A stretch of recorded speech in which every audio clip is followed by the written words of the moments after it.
We begin our meditation today.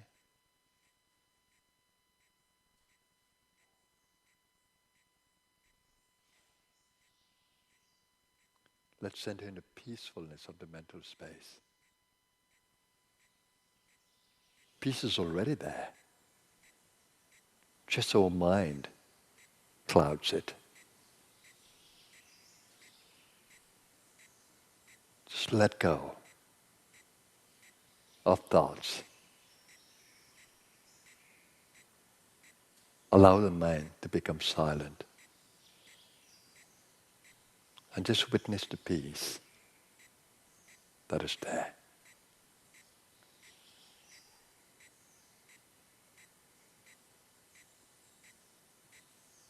And allow that peace to grow within your being, not just in the mind that is silent, but in the heart. Let's remove any turbulence that might be there in the heart. That's letting go of emotions that bind. Just breathe them away in the out breath.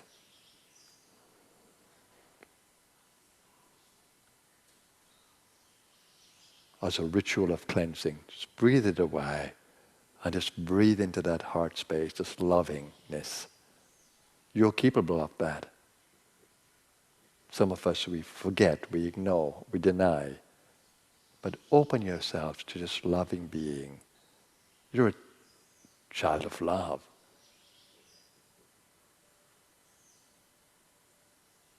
Open yourself just to loving being.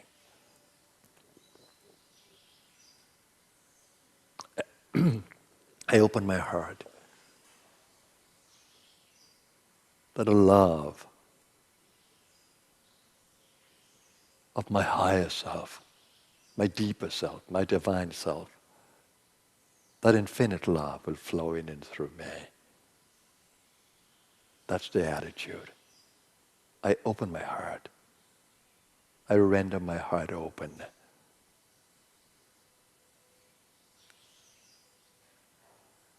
That pure love, that selfless love, from the depth of my soul, from my higher self, will flow in and through my being, cleansing my entire being, nurturing me, nourishing me, lifting me, lighting up my inner space. Oh, divine love, light up my way.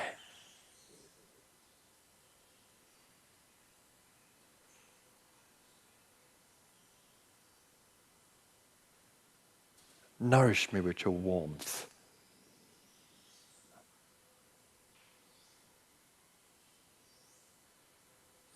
Protect me with your light. Strengthen me with your nourishment.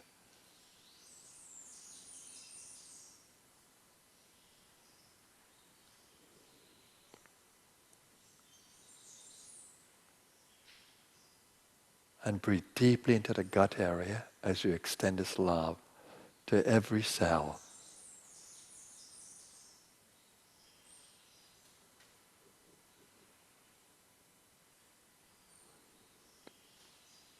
Every cell of the physical body.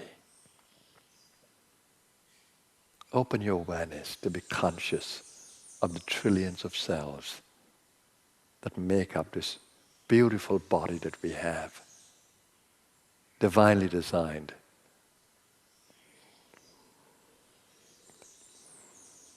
Just breathe into the gut, breathe into the heart, breathe into the throat.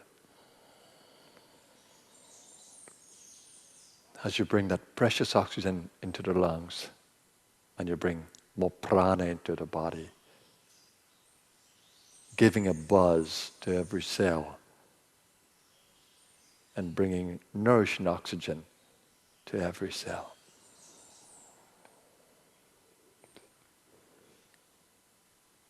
And breathe out slowly, consciously, completely,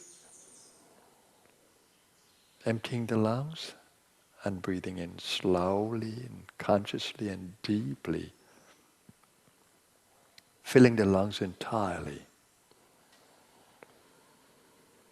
that you may nourish the body and strengthen the pranas within you.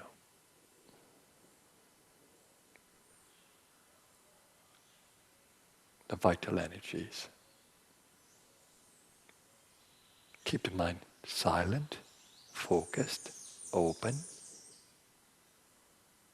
intuitive.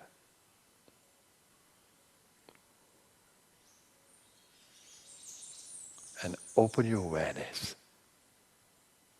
to acknowledge the divine energy that moves through your being. She's the guide. She's the nourisher. She's the strength. She's the provider.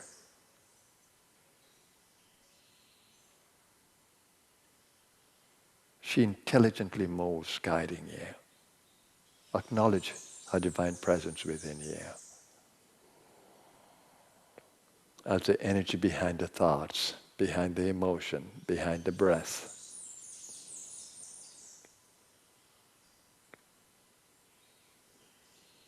If a mantra comes to your mind, use it. Let it resonate in that vast space of consciousness.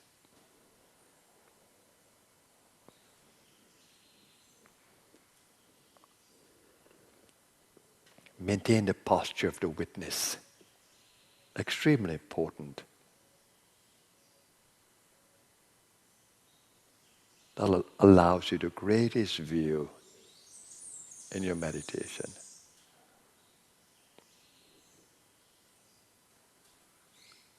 And remember that I, as your guide, am with you wherever you are, right inside of your soul. I'm speaking inside of your soul.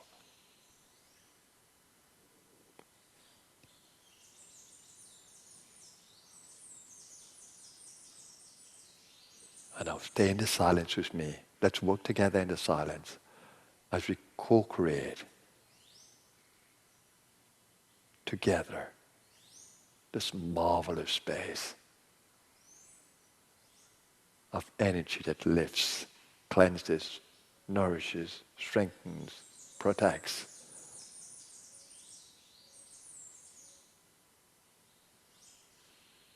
Stay in the silence with me.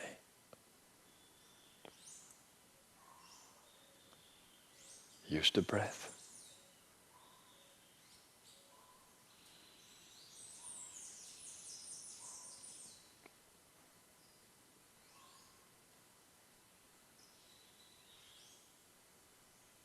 Be steady.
Just take a moment to observe this beautiful space that you're in.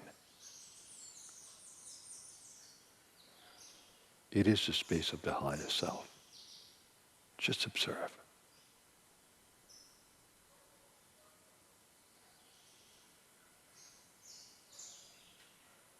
That you can remember this space.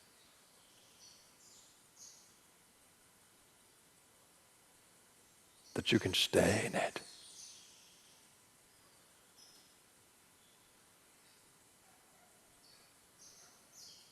Observe this space, its peacefulness, its restfulness.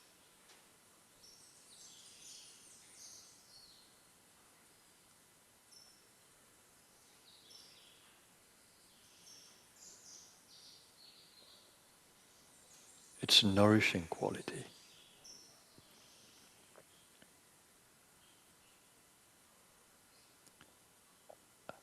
And slowly bring your awareness back to body consciousness. Observing the weight of the body, the warmth of the body, the sensitivity of the skin. Breathe deeply now into the gross body. Bring more oxygen into the body. Breathe into the lungs fully and breathe out completely.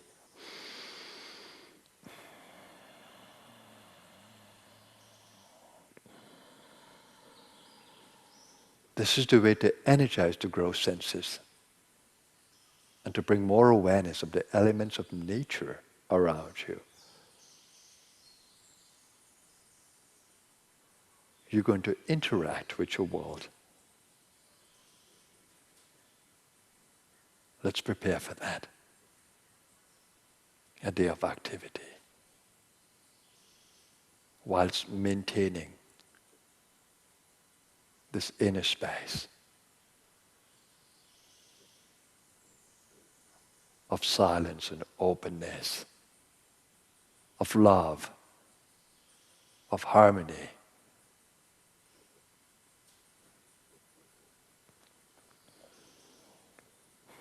Now become aware of the senses and their relationships to the element.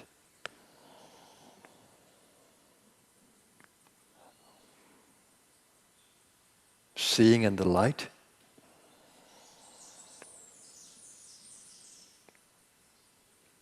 The fire element. Touching in the skin and the air element. Tasting in the water element. Smelling in the earth element.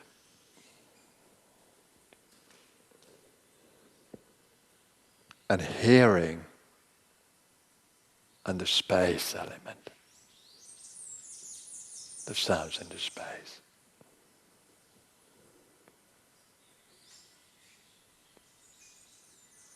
And welcome your gross world today.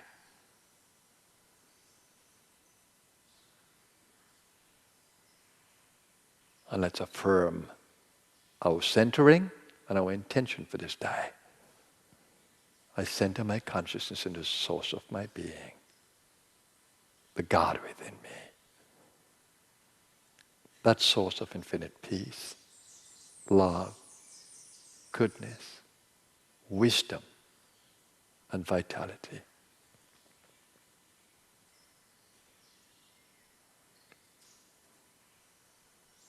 I stay centered there with my intention, that my every thought in this day, my every word, my every action be a blessing to my world, be full of light. I give thanks for every blessing I've received on the journey as a seeker, and I pray to continue to be worthy of this grace. Om. Peace. Peace. Peace.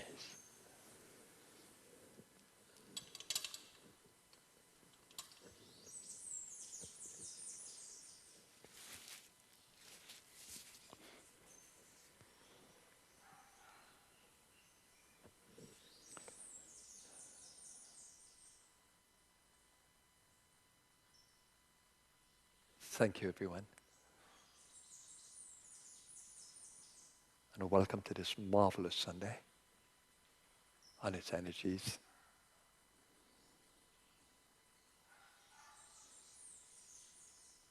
How wonderful it is to be able to experience this consciousness that is within us. That's what the meditation does. It uncovers this beautiful state of consciousness within our own being, that treasure chest.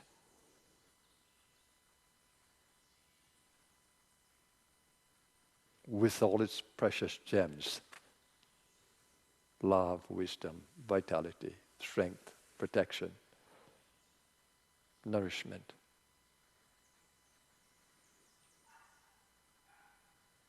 All limitless.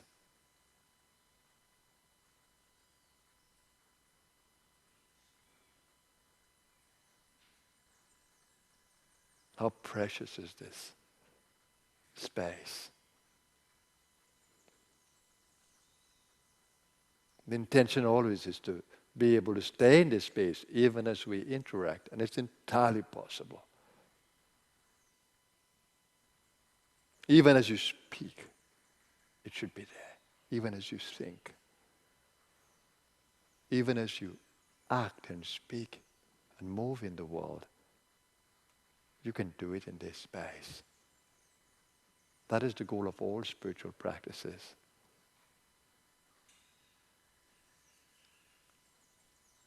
Not just to escape from the world and retreat to the inner space in our seeking. No, it's also to carry what we have found in the seeking into the world.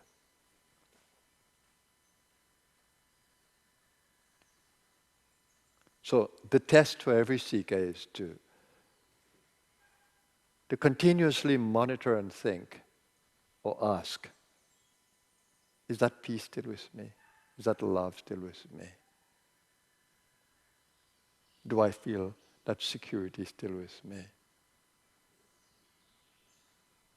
Do I feel that intuitive connection still with me?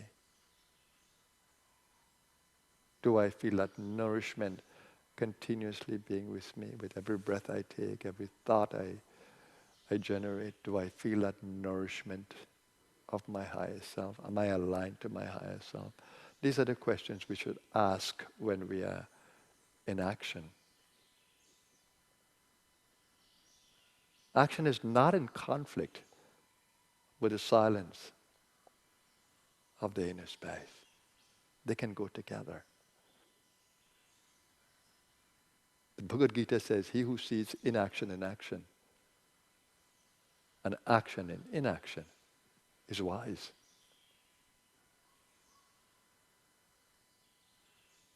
And is in such a position where nothing can touch that soul.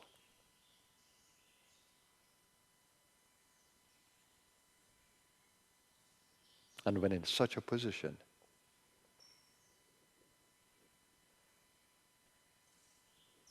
actions cannot taint the soul. It's beyond the karmas.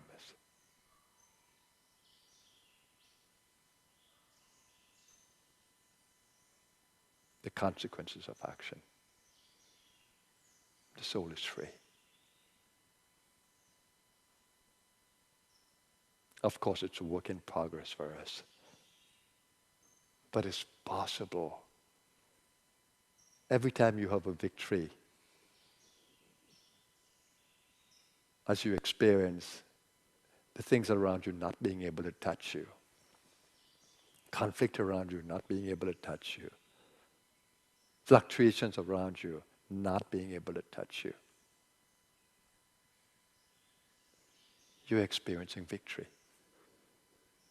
Every time you can detach from the things around you and stay detached as you operate, nothing can touch you. Of course, the karmas of the space will happen, karmas of the body will happen, karmas of the environment will continue, karmas of genes will continue. But you are separate from all of this. Nothing touches you.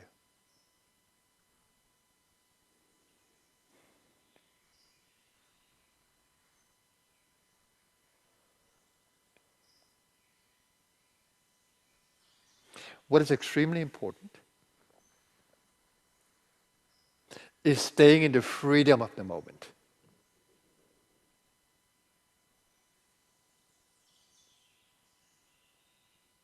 You know, in spiritual circles they say, be in the now, stay in the present. Why do we say that? Because the eternal present is always at the center of being. The eternal present. If you think about it, it is in the changeless consciousness that is always there at the center of being. Even as you create a thought, whilst maintaining that witness that is changeless, even as you generate a thought, there's a part of you that is not affected by the generation of the thought. It's like the clouds in the sky. The clouds move, but they do not affect the sky itself. All the clouds are moving in the sky. Even as a projector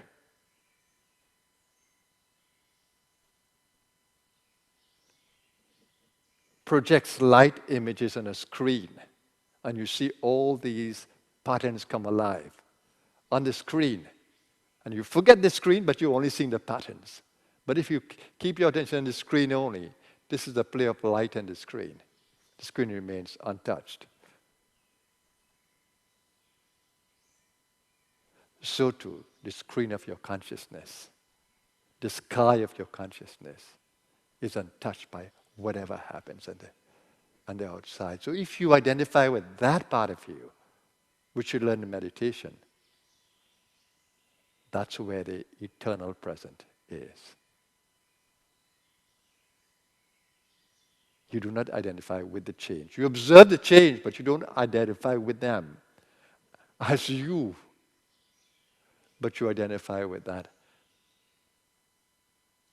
changeless witness inside as who you really are. So when you begin to learn to witness the breath from there, witness the repetition of the mantra from there, witness the experiences in the body from there, you learn to stay in the eternal present. So even as things change in the landscape of your view, the seer behind is not caught up in the change, not identifying with the change.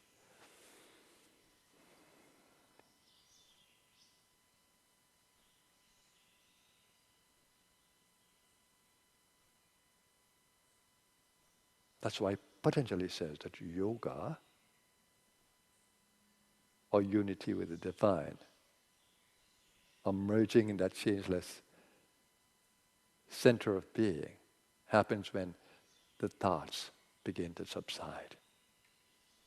So in the practice of meditation, you try to get the thoughts to subside. And then he says the seer stands in all of its glory. That you get a chance to observe the seer and have the experience of the seer. And then when you are established in the seer that is changeless, then even as thoughts come, you don't move from the position of the seer, the changeless seer. So this is the practice in the meditation when you repeat the mantra, but you keep that center of observing. And it's beautiful when you hear the sound of Om in your mind, or you hear the mantra being repeated in the mind, and you're just observing it. You're observing it, and you know what happens.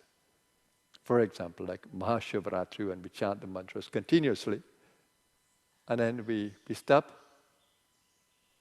the mantras continue on the inside. They just continue. No matter what you're doing, these mantras continue. Why?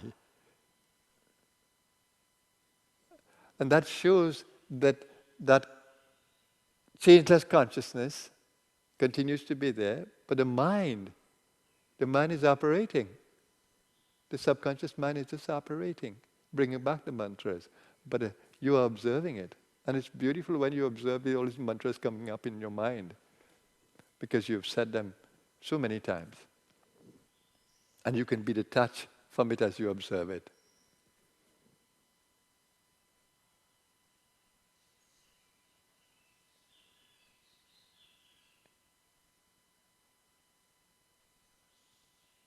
And that's how you can see others for the first time and not judge them from yesterday's meeting.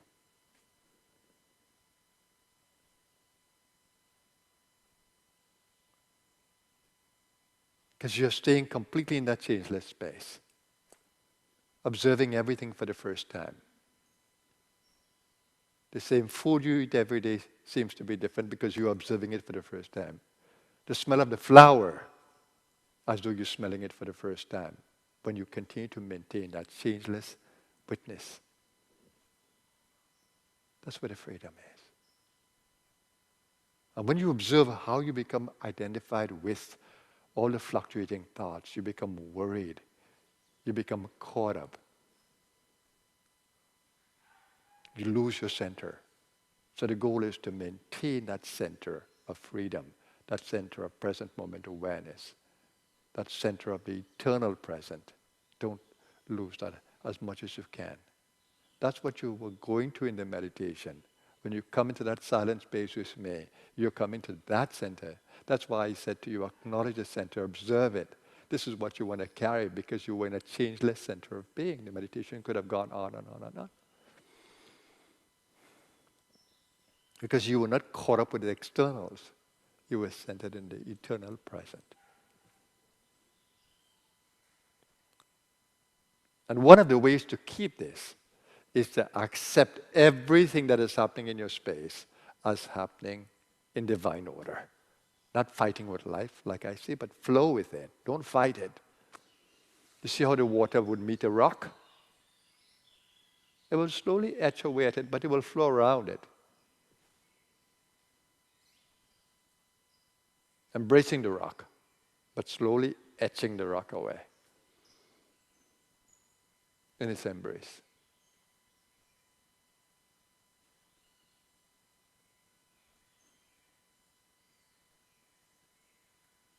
So when you learn to accept life and don't fight with it, that's a superior position.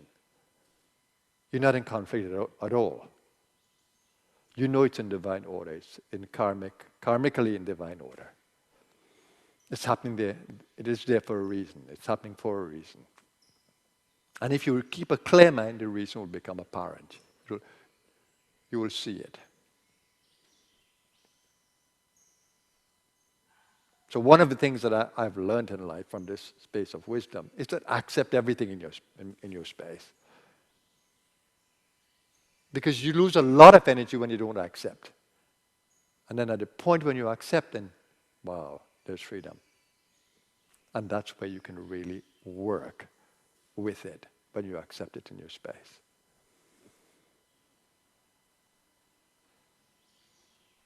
So everything that is happening in your space is in divine order, karmically. And then the next step is when we don't accept ourselves. We don't like the content of our minds, we don't like the content of our emotional being, we don't like our vitality, we don't love our bodies. We are totally in conflict with our own self. That's a bad place to be. We have created this. We have created the content in our minds, in ignorance perhaps. We have created the content of the heart. We have brought the body to what it is. The body represents all that we have thought of, all the choices we have made.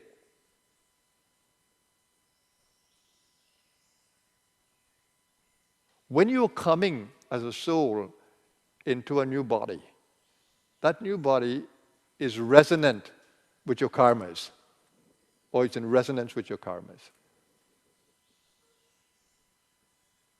That's how they can synchronize. So you're coming into a body that you deserve based on your patterns. You're coming to a body that will help you to grow to the next step, because it represents all the things that you've created out of yourself. It is built there for the condition of your energy body, your soul body. So in every new body that you come in, accept the condition of it and begin to work in the inner space using the tools that you have to change the body's condition from what you have met it, if it's not desirable, to where you need to take it, to the desirable place. For me, that's tremendous excitement. It doesn't matter what condition I have met my body. More importantly, is have I looked into my toolbox? Have I sharpened my tools to make them more effective? And am I using them rightly to change the condition of my body, change the condition of my mind, my emotional being, my vitality, my physicality, change it. Everything is changeable to what I want it to be. And don't blame anyone. My parents gave me these genes. Or society has dictated what I should do. Of course not.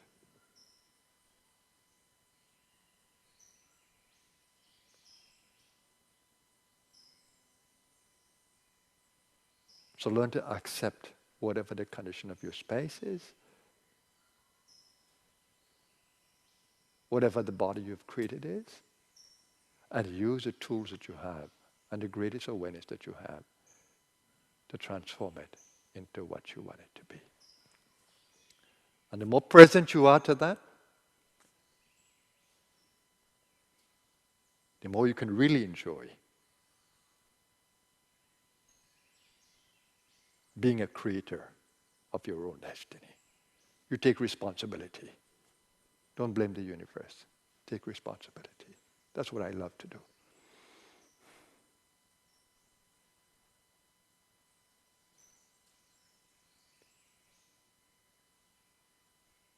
So this is my talk to you today.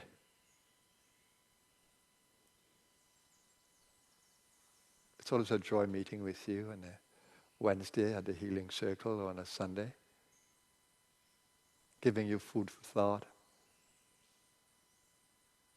meditating with you, chanting with you, having the satsang with you, so we all can be nourished by it. What is there in the world otherwise?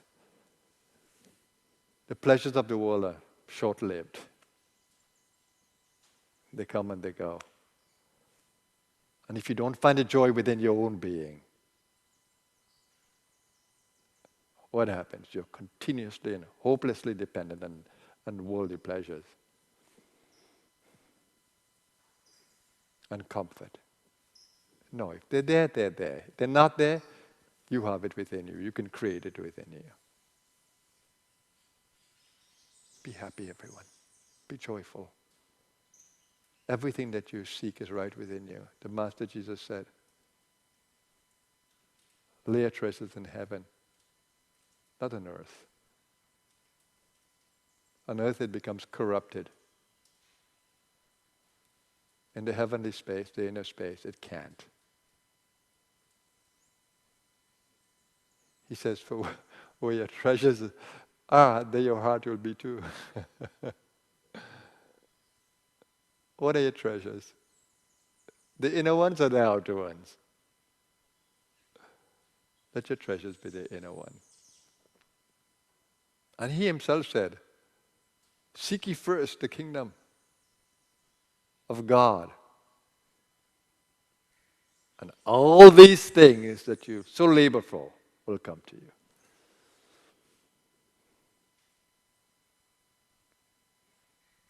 No greater wisdom than that. My life is a testimony to that.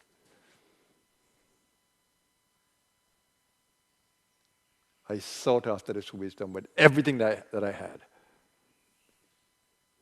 And all the childish dreams that I have had, in my ignorance, they have all come to me